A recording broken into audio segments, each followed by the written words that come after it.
तो यहाँ पे कंट्रोल सिस्टम के हम MCQs को कंटिन्यू करते हैं। 30 तक हमने कर लिया था। तो पहले चलो 33 देखते हैं कि spectrum of a signal xt sample at period t। ठीक है, एक स्पेक्ट्रम xt को, सिग्नल xt उसका स्पेक्ट्रम को t पे सैम्पल करते हैं, इस गिवन बाय। उस स्पेक्ट्रम को हम कैसे लिखेंगे, तो यहाँ पे बहुत इंपॉर्टेंट है समझना कि बाकायदा फार्मूला है और उसी फार्मूले को हमें लिखना है। तो ये हमारा क्या है कि x ऑफ एस एफ अगर बात करें फ्रिक्वेंसी में, तो summation n equal to minus infinity से infinity x of capital X of f minus n upon जितने भी टाइम पीरियड से हम सैम्पल करते हैं t। तो ये चीज़ है हमारी।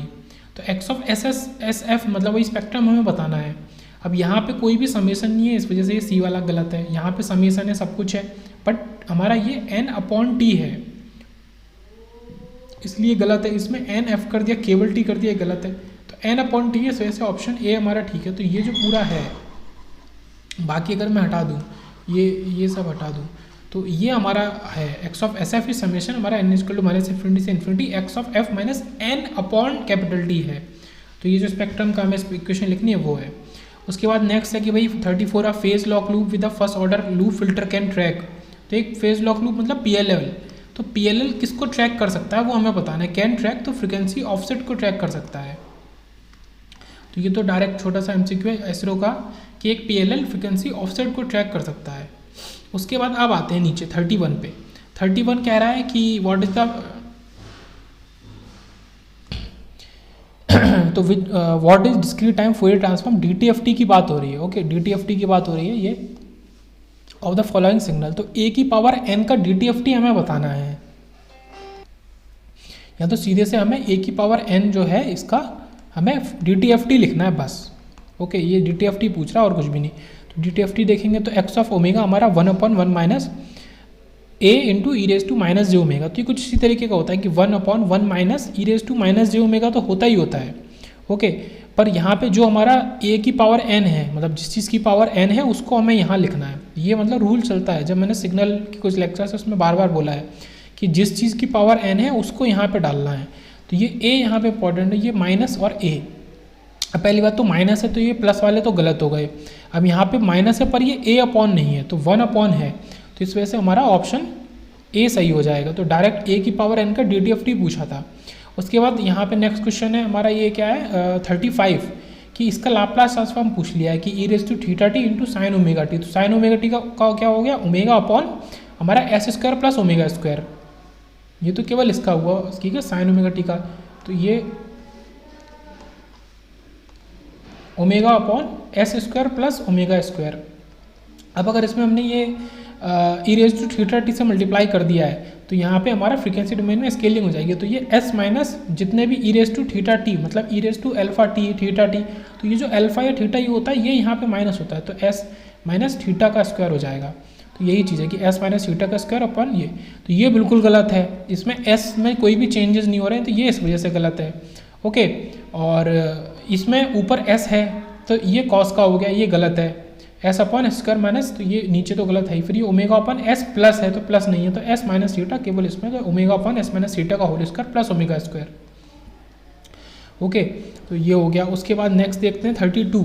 यहाँ पे क्या कह रहा है, what are the poles and zeros of a system having the following transfer function. ये ट्रांसफर फंक्शन है 1 माइनस जेड की पावर -2 और 1 plus 1.3 z inverse plus 0.636 z की पावर -2, ये चीज़ है। तो यहाँ पे हमें क्या बताना है, पोल्स और जीरोज बताने हैं। देखो पोल ऊपर वाला होगा और जीरो नीचे वाले होंगे, बट इसको फर्दर इन्होंने सॉल्व किया है कि इसको पूरे को z की पावर 2 से मल्टीप्लाई कर दो ऊपर नीचे, मतलब इसमें आप Z square upon Z square ये कर दो, तो ये जेड स्क्वायर और जेड की पावर -2 बना देगा 1 और ये पहला बना देगा जेड स्क्वायर। तो देखो ये जेड स्क्वायर -1 यहीं से आया, ये जेड स्क्वायर -1। ऐसे ही नीचे ये 1 क्या बन गया जेड स्क्वायर, फिर 1.3 जेड, फिर 0.6। अब ये हमारा नॉर्मल जो होता है ये बना। अब ऊपर जो जीरोज हैं तो ये जेड स्क्वायर -1 को हमने ब्रेक किया तो यहाँ से 2 हमारे जीरो आए, -1 और +1। तो देखो -1 और +1 ये आ रहा है इसमें, तो ये जो सी वाला है ये गलत हो गया, इसमें केवल 1 है, इसमें दोनों 1 है इसलिए गलत हो गए। तो ए और बी में से आंसर होगा। अब हमें बताने हैं पोल्स। तो पोल्स के लिए इस वाली इक्वेशन को, ये जो पूरी इक्वेशन है, ठीक है, Z square plus 1.3 Z plus 0.36 इसको सॉल्व कर लो, इससे 2 पोल निकलेंगे 0.4 और 0.9, वही दोनों माइनस के हो जाएंगे। तो क्योंकि बी वाले में ये प्लस है इसलिए वजह से ये माइनस वाले ठीक है। तो बस इतना था, सॉल्व करना था हमें। लेकिन ये जो जेड इनवर्स और जेड के पावर -2 है इसको नॉर्मल इक्वेशन में बनाना था पहले। उसके बाद 36 देखते हैं, if the transfer function of a compensator is represented S, ठीक है, ट्रांसफर फंक्शन कंपेंसेटर का जी सी एस करके दिया है, इज इक्वल टू 1 + 0.3s और 1 डिवाइडेड बाई 1 + 0.1s, तो how much maximum phase shift can it add to the system. ये transfer function दिया है, अब ये पूछ रहा है कि कितना फेज शिफ्ट ये सिस्टम में ऐड कर सकता है, वो हमको बताना है। तो फेज शिफ्ट को हमने कैसे निकाला, 5m साइन इनवर्स 1 - अल्फा और 1 + अल्फा। अब अल्फा कहाँ से आया है, अल्फा इन्होंने ऊपर से लिया है, अल्फा को लिया 1/3। ओके, तो यहाँ पे अल्फा निकालना ही मेन चीज़ थी। अब यहाँ पर इन्होंने निकाल के तो नहीं दिखाया है, पर ये क्या है 1 + 0.3s और 1 + 0.1s। तो यहाँ से इन्होंने 0.3 कॉमन लिया, यहाँ से इसे 0.1 कॉमन लिया और फिर इन्होंने निकाला है। तो जैसे 0.3 लिया तो 0.3 बाहर आ गया, अंदर कुछ भी अपना बना जाके, जो 0.1 लिया तो ये किया, और ये जो है कि ये 3/1 या फिर इसका उल्टा 1/3 ये इन्होंने यहाँ पे इस्तेमाल किया। यही हमारा अल्फा है जो कि पोल में होता है। ये बोले तो यहाँ पे नीचे मल्टीप्लाई हो रहा है जो चीज़, ये इस जगह जो मल्टीप्लाई हो रहा है वो हमारा अल्फा है। तो वो 1/3 लिया, तो उससे 5m हमारा निकला है साइन इनवर्स 2/3 4/3, तो 1/2 मतलब 30 डिग्री आ गया। तो ये 30 डिग्री आ गया हमारा इस तरीके से। तो यहाँ पे अल्फ़ा निकालना ज़रूरी है। तो अल्फ़ा का क्या मतलब, जो मैंने बोला कि ये जो नीचे है इक्वेशन में, इस जगह जो आएगा, इस जगह जो चीज़ आएगी, ओके, तो वो हमारा अल्फ़ा होगा। उसके लिए हमें इनको s बनाना पड़ेगा, ये ठीक है। 1 + 0.3s के फॉर्म में नहीं लिखेंगे, हम s को सिंगल करेंगे, s प्लस और ये 1/0.3 इधर हो गया, ओके, और यहाँ पे 0.3 निकल आया, और यहाँ पे s प्लस 1/0.1 हो गया जो भी, और ये हमारा क्या हो गया 10 हो गया, ये हमारा 10/3 हो गया, और यहाँ पे 0.1 निकला। फिर इस 0.3 को और नीचे ले आए, इस 0.3 को जब हम नीचे लाएंगे तो ये हमारा ये s प्लस 10/3 और यहाँ पे आपका 1/3, ठीक है, 1/3 और s प्लस आपका 10, तो उसको तो अलग छोड़ देंगे। ये जो 1/3 आ रहा है यही आपका अल्फा है, उसको बकायदा सॉल्व कर दिया। फॉर्मूला हमारा ये है कि 5m = sine inverse 1 - alpha upon 1 + alpha. अब बात करते हैं क्वेश्चन नंबर 37 की। The angle theta k of the asymptotes of the root loci where k = 0 1 2 से n तक, number of poles minus, number of n क्या है, नंबर ऑफ पोल्स, और माइनस नंबर ऑफ जीरोज बोल रहा है, माइनस नहीं है, ये बता रहा है कि ये नंबर ऑफ पोल्स है and number of zero z है। तो इस गिवन बाई, ये हमको बताना है। तो यहाँ पे कुल मिला के एंगल थीटा के हमसे पूछ रहा है असिम्प्टोट्स का, और ये क्या है कि n number of poles n minus number of zero z है। तो ये यहाँ पे ये गलती करिए तभी गड़बड़ी है, p है, number of poles p - z, n जो है वो p - z के इक्वल है, वो ये कहना चाह रहा है। तो हमें थीटा के बताना है। अब इस क्वेश्चन में ये कह रहा है कि जो ये n है, ये n, ये हमारा ये जो n है अलग अलग ऑप्शंस में, ये n का मतलब है कि p - z। तो जैसे कि ये ऑप्शन है 2k + 1, ये 2k + 1 पाई अपॉन ये n की जगह आप p - z लिख सकते हो, फिर आप चेक कर सकते हो। तो 2k + 1 × pi upon p - z, ये करके चेक कर सकते हो। तो थीटा के हमारे ये होता है plus minus 2k + 1 × pi upon p - z, theta के यही फॉर्मूला होता है। अब यहाँ पे देखो k + 1 है, यहाँ पे 2k नहीं है, तो इस वजह से हमारा ये गलत हो गया। 2 पाई की जगह 2 इसके अंदर होता है, तो ये गलत है। यहाँ पे पाई के अपॉन n, ये बिल्कुल गलत है। ये 2 पाई k, ये भी गलत है। 2k + 1 और हमारा क्या हो गया पाई × पाई अपॉन n है, और n हमारा p - z है। तो ये फार्मूला थीटा के पूछ रहा है एंगल ऑफ असिम्प्टोट्स का। उसके बाद यहाँ पे हमारा लग रहा है, ठीक है, ये the characteristic equation for the close loop system with the forward gain k is, ये कैरेक्टरिस्टिक इक्वेशन है हमारी, ओके, s³ करके है, s⁴ है ये, ठीक है, 4s³ 8s², इस तरीके से। तो k हमसे पूछ रहे थे critical gain value k for stability should not exceed, तो स्टेबिलिटी के लिए कितनी वैल्यू एक्ससीड नहीं करनी चाहिए। तो हमने रूट हर्ट्ज टेबल बनाई है 1 8 k 4 6। हम इसको कैसे सॉल्व करते हैं, इस 4 को बेस लेते हुए 4 × 8 32 - 6 कितना 26 और अपॉन 4, इस 4 को हमेशा बेस लेते हैं, जो आपका इस कॉलम की साइड में होता है और बॉटम में होता है उसको बेस लेते हैं। यहाँ पे आप सॉल्व करेंगे तो ये k ही आ जाएगा। फिर इसको बेस लेंगे 26/4 को, और 4 6 और 26/4 और k, इन 4 को लेते हुए सॉल्व करेंगे। तो 26/4 × 6 और -4 × k अपॉन 26/4, फिर यहाँ k, ये k इधर से इधर वापस आ जाएगा। अब यहाँ पे जो हमारा सॉल्यूशन पूरा आया वो इस पे बेस्ड हो गया, ये जो बचा है ये जो पूरा है। अब स्टेबिलिटी के लिए सारी वैल्यू पॉजिटिव होनी चाहिए, तो एक तो कंडीशन ये है कि के पॉजिटिव हो क्योंकि यहाँ पे केवल के है। दूसरी कंडीशन क्या है कि ये जो पूरा रिलेशन है ये पूरा रिलेशन ही पॉजिटिव हो हमारा, तो वही चीज़ इन्होंने देखो यहाँ करी है और इसको सॉल्व किया है। तो हमारा के जो आ गया वो 9.75 से कम होना चाहिए, तभी ये पूरा वैल्यू पॉजिटिव होगी। तो हमारा वो केवल क्रिटिकल वैल्यू हमें बतानी थी, कम ज़्यादा तो वो पूछ भी नहीं रहा, 9.75 से कि हमारा कम होना चाहिए स्टेबिलिटी के लिए। उसके बाद आता है क्वेश्चन 39। यहाँ पे एक्चुअल में हमें कंट्रोल लेवल बताना है कि ऑप्शन में से ये ए और B, A B C D हमें 4 ऐसे दे दिए, ये ए और बी एक ही साथ हैं और सी और डी एक साथ हैं। तो इक्वेशन 1 इक्वेशन 2, तो हमें बोथ इक्वेशन आर कंट्रोलेबल या फिर अनकंट्रोलेबल ये सब बताना है। ओके और यहाँ पे क्या दिया, two systems are defined by their state variable equation in item domain time domain dx by dt is equal to axt plus but as follows। उसके बाद if the gain equations in this are as given below, ठीक है। तो ये सबका कोई मतलब नहीं है, ठीक है, इसका कोई मतलब नहीं है, केवल ये इक्वेशन से आपको सॉल्व करना है। ओके तो यहाँ कैसे करेंगे, dx by dt equal to axt plus but ये हमें दिया है। ओके तो यहाँ पे कंट्रोलेबिलिटी के लिए क्या होता है कि हमारा जो QC है जो कि b फिर a इंटू बी फिर a square B not equal to 0 होना चाहिए। ओके अगर ये 0 के इक्वल है तो वो कंट्रोलेबल नहीं है, उल्टा चलता है, अगर 0 के इक्वल है तो कंट्रोलेबल नहीं है। तो यहाँ पे b तो 0 के इक्वल है नहीं, फिर उसके बाद ab को सॉल्व करेंगे। देखो दोनों केस में ab को आप सॉल्व करो, a इंटू बी ये ऊपर इक्वेशन है, ठीक है, -2 1 0 ये और इधर 1 0, इनको सॉल्व करो ab को, ये सॉल्व करके ab आया -2 और 0। तो ओके फिर हमने क्या किया है, मैं यहाँ पे थोड़ा लिखता हूँ कि ए बी को किया, ये जैसे बी और ए बी है तो फिर हमने इन इक्वेशंस को मतलब ए बी अलग सॉल्व कर लिया, बी अलग है तो ये हमने यहाँ पे रखा, ठीक है। बी क्या है 1 0, इस 1 0 को उठा के हमने ये देखो यहाँ रखा 1 0 और ये जो सॉल्व वो क्या आया -2 0, देखो -2 0 और ये देखो ये यहाँ यही चीज़ है 1 -2 और 0 0, देखो यही चीज़ है। तो यहाँ पे हमने बी और ए बी को एक साथ लिखा, फिर आगे ए स्क्वायर बी फर्दर भी लिख सकते हैं। अब यहाँ से जब सॉल्व किया तो ये इसने दे दिया 0, अगर ये 0 है तो इक्वेशन 2 हमारा कंट्रोलेबल नहीं होगा, ये चीज़ हो गई। उसके बाद हमने क्या किया सेकंड इक्वेशन में, ठीक है, यहाँ सी डी है हमारा, ये ए बी ने लिख दिया जबकि सी डी है, तो ये सी डी को सॉल्व करेंगे तो वो 1 0 आया। उसके बाद फिर से हम क्यू सी लिखेंगे जो कंट्रोलेबल हमारा मैट्रिक्स बोल सकते हैं। तो पहले 0 1 लिखेंगे जो हमारा क्या है, ये डी है, ये डी भी, ये 0 1 है, ऊपर वाला 1 0 था, ये 0 1 लिखा, ये 0 1 लिखा हमने, और ये जो हमने सॉल्व किया था 1 0 इसको यहाँ लिखा। अब जब इसको सॉल्व करेंगे तो हमें वैल्यू 0 नहीं मिलेगी, ये 1 दे देगा, ये 0 × 0 -1 × 1 मतलब -1 दे देगा, ये 0 के इक्वल नहीं है इसलिए ये कंट्रोलेबल है। तो ओनली इक्वेशन 2 इज़ कंट्रोलेबल। तो कंट्रोलेबल मतलब पूछा जा सकता है, ठीक है, ज़्यादा कोई हार्ड है नहीं इसमें। BSNL में पूछा था 2006 में, तो कंट्रोलेबल इस तरीके से सॉल्व करेंगे। यहाँ पे मोस्ट इंपॉर्टेंट क्या है, आपको सॉल्व करके लाना है ये b इंटू फिर ए बी फिर ए स्क्वायर भी, मतलब ये पहला कॉलम है, ये दूसरा कॉलम है, ए बी ए स्क्वायर भी तीसरा कॉलम है, इस तरीके से।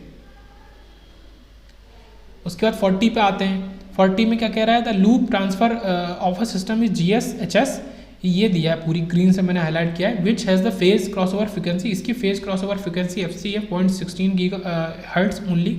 द गेन मार्जिन हमसे पूछा है, तो गेन मार्जिन का फॉर्मूला होता है 1/mod of GJ omega HJ omega और omega equal to omega C।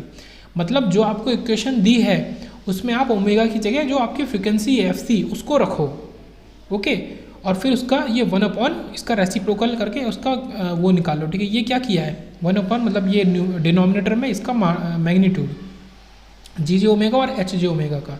तो देखो यहाँ से शुरू करेंगे, GS/HS में पहले तो S की जगह J ओमेगा रखो, देखो यही किया, S+1 2S+1 3S+1, इसमें हमने J ओमेगा रखा, J ओमेगा रखा, J ओमेगा रखा। अब ओमेगा होता है 2πf के इक्वल, तो 2πf मतलब क्योंकि FC कितना है 0.16, तो ओमेगा क्या हो गया हमारा 2 × π × 0.16। अभी सॉल्व कर लो जो भी आएगा ये हमारा, तो ये जो भी आएगा उससे इसको हमने वो कर दिया, देखो यहाँ पे 2πf और 2πf हर जगह रिप्लेस कर दिया। अब बाद में क्या हो गया, GM क्या आ गया mod ऑफ, ये हमारा J 2π × 0.16, फिर इस तरीके से ये पूरा आ गया। और ये जो 5 था ये नीचे चला गया क्योंकि हमको तो रेसिप्रोकल करना था ना इसका, 5 नीचे चला गया तो ये आया पूरा। अब इसको ऊपर वाले में क्या है, सब कुछ हमें पता है, ठीक है, जे है तो जे स्क्वायर बन जाएगा, 2 पाई है, पाई की वैल्यू भी पता होती है 5, तो ये सब सॉल्व करके जो आंसर आएगा तो वो ये कुछ आ रहा है 2.023। अब इसका जब डी बी निकालेंगे तो 20 log 2.023, तो ये 6.12 dB आ गया, तो 6 इससे आंसर आ जाएगा। ओके, इस तरीके से सॉल्व किया। तो यहाँ पे ये बताया कि फेज क्रॉसओवर फ्रिक्वेंसी क्या है, तो हम गेन मार्जिन को फेज क्रॉसओवर फ्रिक्वेंसी पे ही निकाल सकते हैं और फेज मार्जिन को गेन क्रॉसओवर फ्रिक्वेंसी पे निकाल सकते हैं, दोनों अपोजिट है। मैंने क्या बोला, गेन मार्जिन को फेज क्रॉसओवर फ्रिक्वेंसी पे निकाल सकते हैं और फेज मार्जिन को गेन क्रॉसओवर फ्रिक्वेंसी पे निकाल सकते हैं, तो दोनों उल्टा है। उसके बाद 41 पहले 45 देख लेते हैं कि signal flow graph is use to obtain, ठीक है, सिग्नल फ्लो ग्राफ से हम transfer function of the system निकाल सकते हैं, ये तो सीधे से क्वेश्चन था। इसके बाद देख लेते हैं नेक्स्ट की Routh Hurwitz criteria use to determine absolute stability of the system, तो ये जो क्राइटेरिया ये हमें एब्सोल्यूट स्टेबिलिटी के बारे में बता सकता है। उसके बाद नेक्स्ट देखते हैं 47 की in root locus plot break away point must lie on the root loci, तो ब्रेक अवे पॉइंट का क्या फंडा है कि उनको रूट लोकाई पे, ठीक है, ब्रेक अवे पॉइंट्स को रूट लोकाई पे लाए करना ही चाहिए, ये चीज़ हो गई। उसके बाद नेक्स्ट देख लेते हैं 42 any physical system which does not automatically correct for variation in its output is called, जो खुद से करेक्ट नहीं करता है तो वो हमारा ओपन लूप सिस्टम होता है, क्योंकि उसमें लूप ही नहीं है, ठीक है, फीडबैक ही नहीं है, वो ओपन लूप है, तो वो खुद से करेक्ट नहीं कर सकता। अनस्टेबल स्टेबल के हिसाब से हम नहीं बता सकते कि वो करेक्ट कर सकता है या नहीं, क्लोज लूप तो कर सकता है, तो ये ईजी है, ओपन लूप हो गया। इसी तरीके से नेक्स्ट देखते हैं कि in continuous time dash is use to obtain transfer function, अगर कंटिन्यूस टाइम की बात करें तो जेड लाप्लास ट्रांसफॉर्म यूज़ करते हैं और डिस्क्रीट टाइम में जेड ट्रांसफॉर्म यूज़ करते हैं, ये क्वेश्चन भी इजी था। उसके बाद 44 कि for a stable system the roots of the characteristic equation must lie on the, ठीक है, लेफ्ट हाफ में लाई करने चाहिए रूट्स, ठीक है, तो स्टेबिलिटी के लिए लेफ्ट हाफ में, मतलब ये हमारा जो जेड एस प्लेन का ग्राफ है, जो हमारा एस प्लेन का ग्राफ है सिग्मा और जे ओमेगा का, तो इसमें क्या कह रहा है कि रूट अगर आपके लेफ्ट प्लेन में लाई कर रहे हैं तो सिस्टम स्टेबल है, इसी का अपोजिट हो जाता है अगर आपके राइट प्लेन में लाई कर रहे हैं तो अनस्टेबल है। और इसी में एक और चीज़ जुड़ जाती है कि अगर आपका इस पे लाई कर रहे हैं, इस पे एक्सिस पे लाई कर रहे हैं तो ये आपका मार्जिनली स्टेबल हो गया, ठीक है, ये क्राइटेरिया बहुत इंपॉर्टेंट है, सबको आना चाहिए, यही चीज़ पूछी थी, ठीक है। अब क्या बचा है, अब बचा 41, उसके बाद हम देखेंगे 48 से, बीच के सारे कर लिए। 41 में क्या कह रहा है, for a system with derivative feedback forward path transfer function G S is 1/s² plus s plus 1 and feedback part transfer जो है HS वो हमारा k इंटू एस है, तो GSHS हमको दिया है। What is the value of k पूछना है to obtain critically damped close loop transient response, तो हमें k की वैल्यू बतानी है जब हमारा ये क्रिटिकली डैम्प्ड होगा क्लोज लूप ट्रांजिएंट रिस्पॉन्स, तो उसके लिए फिर हमें पहले क्लोज लूप ट्रांसफर फंक्शन निकालना पड़ेगा, तो GS/1 प्लस GSHS, तो GS रखा ऊपर 1 प्लस GS और फिर ये HS रखा, तो इसको जब सॉल्व कर कर आके तो ये इस तरीके से आया। अब ये जो इक्वेशन है इसको बोल रहा है क्रिटिकली डैम्प्ड, मतलब यहाँ पे जो हमारा जाई की वैल्यू है वो 1 होनी चाहिए क्रिटिकली डैम्प्ड के लिए, तो इसका जो बीच वाला पार्ट है ये हमारा 2 जाई ओमेगा n इंटू एस के इक्वल होता है। ओमेगा n हमें दिख गया यहाँ से आखिरी वाले से कि 1 है, तो वो तो 1 हो गया, तो ये हमारा किसके इक्वल बचा, ये बचा k प्लस 1 s, ये किसके 2 जाई s के इक्वल बचा, तो 2 जाई k प्लस 1 के इक्वल आ गया, और जाई हमारा 1 है तो ये 2 इक्वल टू k प्लस 1, तो k हमारा किसके इक्वल आ गया, 1 के इक्वल आ गया, तो बस यही आंसर हो जाएगा। तो इस तरीके से सॉल्व किया, कोई बड़ी चीज़ नहीं है, ये हमने क्लोज लूप ट्रांसफर फंक्शन लगाया, क्लोज लूप ट्रांसफर फंक्शन हमारा इसी तरीके से GS/1 प्लस GSHS करके सॉल्व होता है, ये क्वेश्चन हुआ। अब आते हैं आगे 48 पे, यहाँ पे क्या कह रहा है, the value of C which gives the critical damping, तो इसमें इस C की क्या वैल्यू हो कि अगर हमें क्रिटिकल डैम्पिंग चाहिए है तो, ओके, और यहाँ पे R और L की वैल्यू हमें दे दी है। अब ये मतलब बहुत ही इंपॉर्टेंट क्वेश्चन है, बहुत ज़्यादा। यहाँ पे क्या है कि आप डायरेक्टली जाई का फॉर्मूला लगाएंगे, तो डायरेक्टली जाई का फॉर्मूला होता है R/2 रूट C/L, अगर आपको RLC गिवन है तो यहाँ पे R/2 रूट C/L। अब वो क्रिटिकल डैम्पिंग कह रहा है, मतलब इस पूरी चीज़ को आपको 1 के इक्वल लग देना है, तो ये क्या हो गया आपका 2/R equal to root C/L, और करते हैं ये आपका क्या बना 2 मतलब ये 4 बन गया क्योंकि स्क्वायर इस रूट को उधर स्क्वायर कर दिया, 4/R² into L equal to C, ये आपको लगा देना है, ये आपका 1 है ये 2 है, तो आपको कर देना 4 2 जा 8 और ये तो 1 ही है तो 8 आ गया, तो 8 हमारी वैल्यू है, तो 8 फैरेड हमारा आंसर हो जाएगा। तो यहाँ पे ये जो फॉर्मूला है ये बहुत इंपॉर्टेंट है, ठीक है। फॉर्मूला क्या है भाई कि जाई is equal to r/2 root c/l, ये इंपॉर्टेंट है। डायरेक्टली आप जाई की वैल्यू निकाल सकते हैं। तो कभी इस तरीके का क्वेश्चन आ जाता है कि r/l/c आपको गिवन है, अब जाई निकालना है आपको। ओके, नेक्स्ट चलते हैं 49 पे कि consider the compound system shown in the below figure, its output is equal to input with a delay of 2 unit. मतलब एक सिस्टम है तो इसका जो आउटपुट है वो इनपुट के इक्वल तो है, बट ये जो बीच में चीज़ें हैं ये केवल डिले प्रोवाइड कर रही हैं, 1 यूनिट ये और 1 यूनिट ये। Okay, with a delay of 2 unit if the transfer function of the first system is given by h1z is equal to z minus 0.5 upon z minus 0.8, then the हमारा S2Z क्या होगा वो ये पूछ रहा है, ठीक है। ये कुल मिला के कंडीशन है कि 2 ब्लॉक हैं, ये डिले प्रोवाइड कर रहे हैं, उसमें से एक का ट्रांसफर फंक्शन ये है, ठीक है। h1z equal to z minus 0.5 upon z minus 0.8 और h2z का हमसे पूछ रहा है, और वो ये भी कह रहा है कि इनपुट आउटपुट के इक्वल है। तो देखो यहाँ पे वही चीज़ है कि हमने yz लिखा, उसमें डिले लगा दिया, ठीक है। डिले बाई 2 का क्या मतलब है, इसमें काफ़ी सारे छोटे कॉन्सेप्ट लग रहे हैं, जैसे कि yn हमारा क्या है x ऑफ n माइनस 2 के इक्वल है, ठीक है। x ऑफ n में -2 करना है हमें, अब -2 करना है मतलब उसको अगर yz करके लिखेंगे, जो यहाँ पे लिखा भी है उसको मैं रिपीट करके लिख रहा हूँ, तो वो z इन की पावर -2 हो जाएगा xz। यहाँ से निकालेंगे yz अपॉन xz जो कि z की पावर -2 के इक्वल है, या फिर वो 1/z² के इक्वल है, ठीक है। ये ऊपर वाला मैं हटा देता हूँ, तो ये चीज़ किसके इक्वल है, 1/z² के इक्वल है।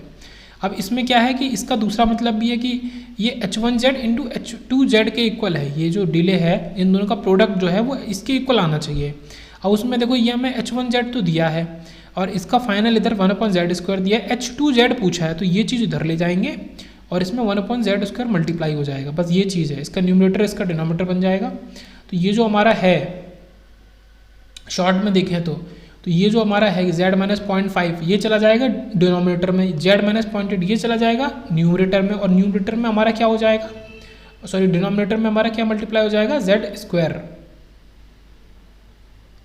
ओके, तो क्योंकि यहाँ पे z² मल्टीप्लाई नहीं किया इन्होंने, z की पावर -2 किया, तो वो ऊपर चला गया। मतलब मेरा कहने का क्या मतलब है कि ये जो z² है ये z² z माइनस 0.5 को मल्टीप्लाई होता, बट इन्होंने इसको z की पावर -2 कर दिया, क्योंकि ऊपर भेज के ऊपर वाले से मल्टीप्लाई कर दिया। तो आप आंसर मिला लेंगे, आंसर आपका बी हो जाएगा।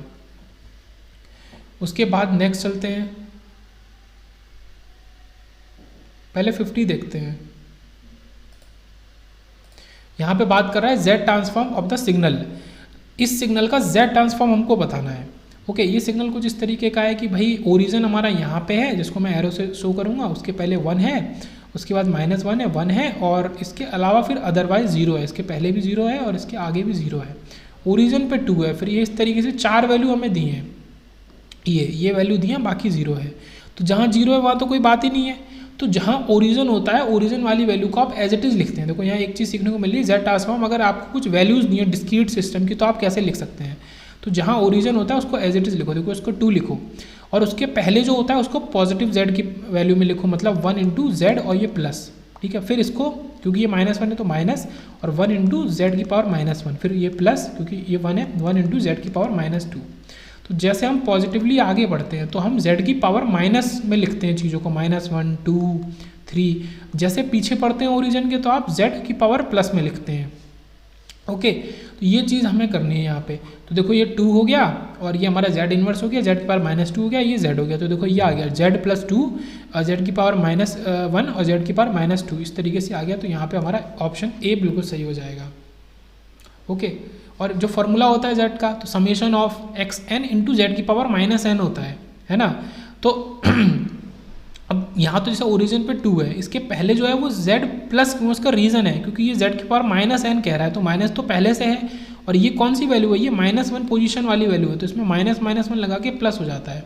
और ये इन्होंने क्या किया, इन्हीं का समेशन, तो इसीलिए कि ये चारों वैल्यूज़ को हमने एक साथ लिख दिया, सम कर दिया है ये। उसके बाद वो पूछ रहा है नेक्स्ट में Laplace transform of sine cube 2t, तो साइन क्यूब का बताना है और उसमें 2t भी है, तो इसका लाप्लास ट्रांसफॉर्म हमको बताना है।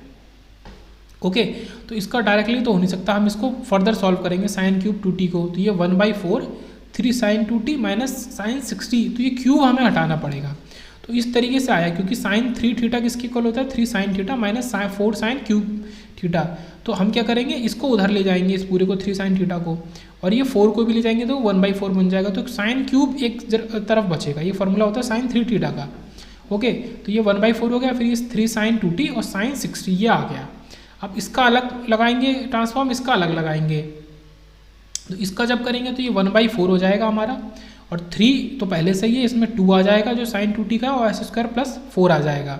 ओके, इसका कैसे आ रहा है मैं बताता हूँ। ये साइन, अगर आप साइन मान लो अल्फा t का लगाओगे तो आप ऊपर लिखोगे अल्फा, नीचे लिखोगे s और यहाँ लिखोगे α²।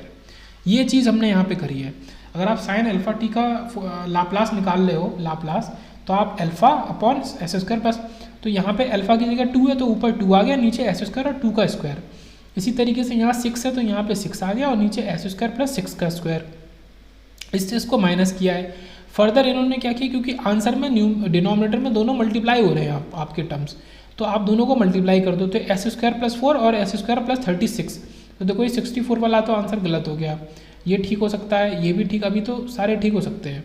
बाकी ACD में फिर हमने क्या किया है, इनको इससे माइनस करके ऊपर फर्दर सॉल्व करके, तो ये सब सॉल्व करके 48 आ गया ऊपर, तो हमारा ऑप्शन C ठीक हो गया। तो ये चीज़ है।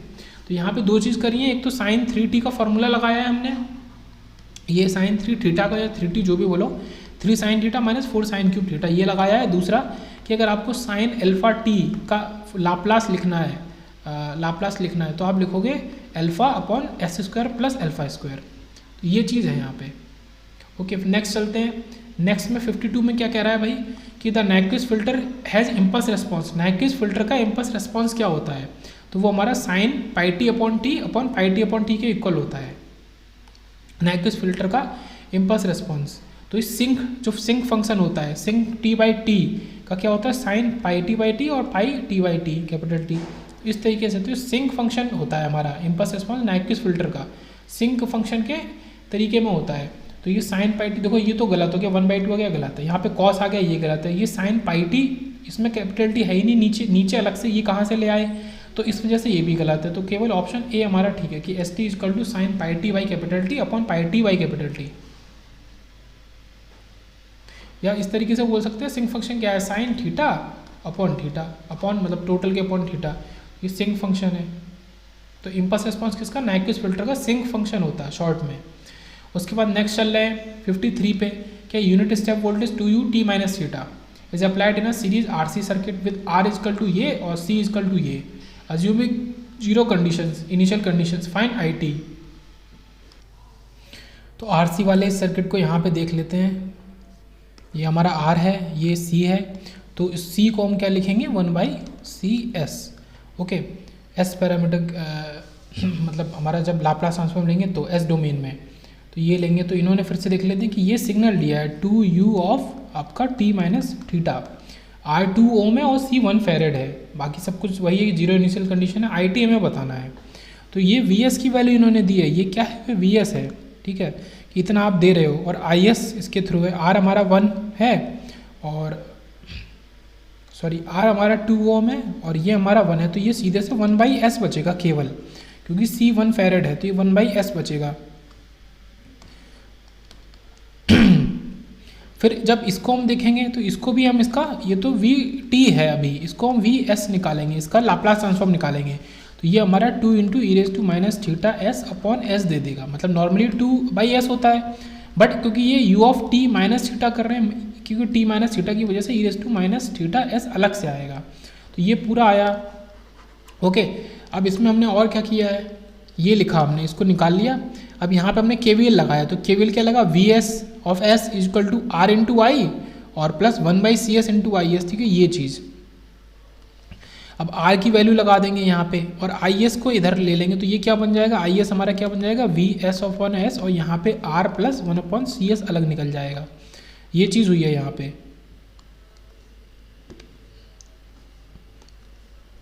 तो इस तरीके से देखेंगे तो ये हमारा 2 e⁻⁻⁻s/s ऊपर हो गया, फिर ये नीचे आ गया,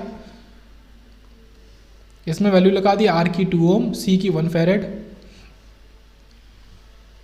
तो ये सॉल्व कर करा के ये हमारा IS ये आ गया, इसको मैं इधर से दिखा रहा हूँ कि ये अपना, ये नीचे क्या बचा, ये 2 हो गया, इसका S इसमें मल्टीप्लाई हो गया और ऊपर चला गया, ऊपर वाले इस S से कट गया, ये हमारा 2s + 1 बचा नीचे, और बाकी इस 2 को अलग अलग इधर कर दे, s को अकेला करे तो 1/2 हो गया, ये 2 ऊपर वाले 2 से कट गया, e माइनस थीटा, सो e theta S upon S plus 0.5।